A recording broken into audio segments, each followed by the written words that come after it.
No século XVII, quando o Brasil ainda era uma colônia da coroa portuguesa, tínhamos uma cobrança enorme de impostos portugueses, que revoltava a população. De todo o ouro produzido aqui no Brasil, um quinto, ou 20%, deveria ser destinado para a coroa colonizadora, uma enorme taxação, que foi denominada de Quinto dos Infernos, dando origem à expressão que você conhece bem. Essa taxação enorme teve uma resposta, e assim começou os eventos da Inconfidência Mineira, ou também chamada de Conjuração Mineira, que foi um movimento contra a prática abusiva. Não pretendo ir a fundo nessa história aqui, mas o ponto em que quero chegar é de como o Estado sempre se esforça para tirar de quem produz com o discurso de que está promovendo a igualdade social. Hoje no Brasil, temos uma carga de impostos altíssima, que faz justamente o movimento contrário do que ela se propõe. Isso se reflete principalmente em governos mais socialistas, que na maioria das vezes enche o cidadão de assistencialismo, provocando uma acomodação. Ou seja, se você não ensina seu filho a pescar, ele vai ficar para sempre achando que você deve cuidar dele e nunca vai se tornar um cidadão produtivo. Mas afinal de contas, dar assistência a quem precisa é ruim? De maneira alguma. Quem necessita, com certeza deve ser ajudado. As pessoas nascem com realidades diferentes e cada um tem sua linha de largada em lugares diferentes para começar a vida.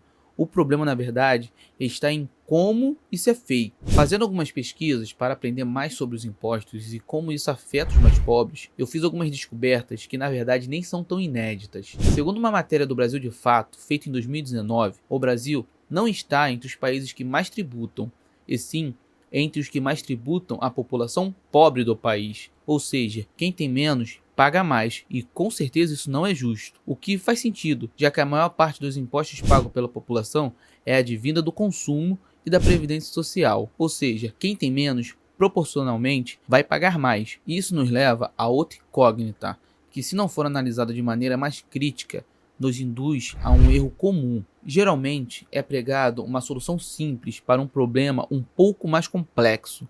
Afinal, estamos falando de pessoas, então nada fica muito certo. A solução que geralmente é narrada pelos quatro ventos é que devemos taxar mais as grandes fortunas e tirar dos ricos para dar aos mais pobres, bem no estilo Robin Hood. Mas então eu te pergunto, será que na prática isso resolve as coisas? Vamos analisar alguns países em que isso ocorreu e quais foram as consequências. Vou usar como referência a matéria do portal Metrópole, que vou deixar aqui na descrição ou comentário fixado para vocês darem uma olhada. Segundo a matéria, que fala sobre impostos sobre grandes fortunas, ou IGF, ele já foi instituído em diversos países, mas a maioria desistiu e aboliu o imposto. E vamos descobrir o porquê. Por acaso, você já viu o Estado fazer alguma coisa direito? Eu acho que só impostos. Peraí, já sei a sua resposta. Isso porque um país não gera riqueza do nada. É preciso ter pessoas que correm riscos e que saibam bem como administrar e inovar em uma empresa. O rico não é rico à toa. A taxação sobre grandes fortunas provoca a fuga de capital do país e com isso vai-se embora a força empresarial que gera riqueza e empregos, o que acaba sendo um tiro no pé do Estado, que por outro lado não consegue cobrar impostos de quem saiu do país. Ah, meu amigo, mas o artigo que você mencionou fala sobre 3 países que mantêm de pé o IGF: a Espanha, Noruega e a Suíça. Tudo bem, mas olha o percentual baixo dessa taxação: 0,2%, 0,4% e 1,1%. Respectivamente. Você, conhecendo o Brasil do jeito que você conhece, acha que vai ser desse mesmo jeito aqui? Seja lá como for, quem tem mais dinheiro e que na maioria das vezes levou uma vida para conseguir, não está disposto a perder com muita facilidade. Do ponto de vista social, é sim muito atrativo. Afinal, quem em sã consciência não vai ser a favor de ajudar quem necessita? Mas aí é que vem a minha verdadeira crítica.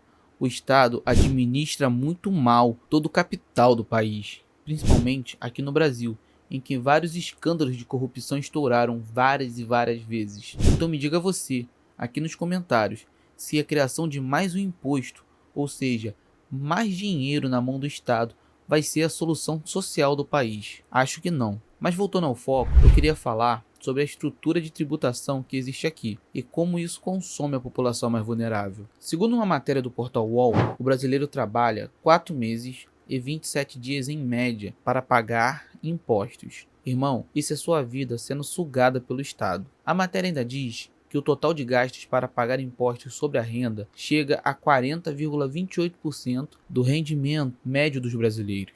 O Brasil é um dos países com maior carga tributária e menor retorno para a população. Recentemente, foi colocado em prática um novo imposto que particularmente me deixou muito revoltado. Foi implantado o tal do remessa conforme, que basicamente inviabilizou a importação de pessoas físicas no Brasil. Eu sou um usuário que importava bastante, afinal o Brasil deixa tudo mais caro. Isso é um absurdo, que no passado já foi combatido pela Inconfidência Mineira, com uma taxação de 20%, e que hoje a gente aceita feito gado, uma taxação que chega a 92% na prática. É até ridículo falar isso em voz alta. Mais uma vez, tirando do pobre, que só quer pagar mais barato por um produto de qualidade. Meu Deus, a gente tá ferrado mesmo. Os países da Organização para a Cooperação e Desenvolvimento Econômico, ou OCDE, que reúne as nações mais desenvolvidas do mundo, a tributação sobre o consumo é em média de 32%, enquanto no Brasil isso pode chegar a 49,7%, praticamente 50%. Isso é muito absurdo. Isso provoca um efeito inverso, que não ajuda ninguém no processo, somente o Estado. Você não tributa de forma justa quem tem mais e quem já pagou imposto durante toda a vida e correndo risco de falência e tantos outros riscos que a atividade empreendedora traz, e joga um peso covarde no trabalhador assalariado. Visto isso, é que ainda estou falando de impostos sobre o consumo, que é verdadeiramente o mais pesado. Porém, realmente o Brasil não é para amadores. Existe ainda os impostos diretos, os que são descontados direto da folha de pagamento do cidadão de bem, pelo simples motivo dele querer ter uma casa ou um carro, e por ter a carteira assinada, você paga IPTU, IPVA e IRPF, que não são nada barato. Assim, para completar meu raciocínio, eu só queria te mostrar um pouco do quanto é caro para o seu empregador manter você como empregado e a empresa funcionando. A quantidade de impostos que incide sobre uma empresa também é ridícula. IRPJ, Imposto de Renda de Pessoa Jurídica, que é parecido com o IRPF, o Imposto de Renda sobre Pessoa Física. Tem um imposto sobre produto industrializado, IPI, imposto que incide sobre produtos industrializados nacionais e estrangeiros, contribuição para o Programa de Integração Social, PIS, contribuição social sobre o faturamento das empresas, CONFINS, imposto sobre circulação de mercadorias e prestação de serviços, ICMS, Imposto sobre Serviços de qualquer natureza, ISS, Imposto sobre Serviço de qualquer natureza, meu Deus, INSS, Instituto Nacional de Seguridade Social. Esse você conhece bem, né? Na verdade, nem a empresa que paga, ela só faz o recolhimento, e quem paga é você, cidadão. Acho que já falei tudo o que eu queria. Em resumo, a questão dos impostos no Brasil é complexa, com a população de baixa renda suportando uma carga muito alta. A discussão sobre impostos sobre grandes fortunas deve ser feita com cuidado, considerando o equilíbrio entre justiça fiscal e incentivos aos investimentos. No fim do dia, o pobre paga mais impostos por ineficiência e ganância do Estado, que na real não tá ligando nem um pouco para você. Afinal, a máquina pública não tem incentivo para ser mais eficiente, até porque ela vai receber os impostos de qualquer forma. Pois bem, essas foram as minhas críticas. E se você concorda comigo e gostou das informações trazidas aqui, se inscreve aqui no canal, deixa um like aqui, não custa nada, e comenta a sua opinião aqui no campo dos comentários. Um abraço e até a próxima.